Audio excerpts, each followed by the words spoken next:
আরো বেশি শান্তিপূর্ণভাবে আমরা ঈদ উদযাপন করতে সক্ষম হই, দেশের সকল শ্রেণী পেশার মানুষকে সাথে নিয়ে। একই সাথে আসুন এই ঈদে আল্লাহ রাব্বুল আলামিনের কাছে আমরা রহমত চাই, যেন আল্লাহ আমাদেরকে সেই রহমত দেন যাতে করে আমরা বাংলাদেশের মানুষের সেই প্রত্যাশিত সেই বাংলাদেশকে ধীরে ধীরে গড়ে তুলতে পারি।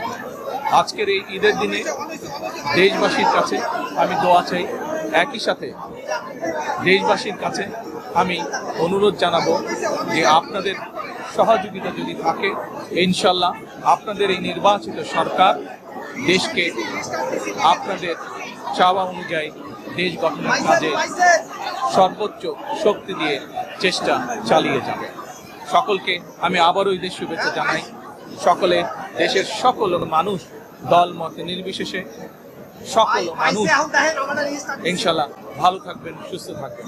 আজকের এই দিনে আমরা আবারও গভীর শ্রদ্ধার সঙ্গে স্মরণ করছি 1971 সালে যারা জীবন বাজি রেখে এই দেশকে স্বাধীন করেছিলেন, সেই শহীদ, সেই হতাহত মুক্তিযোদ্ধাদেরকে।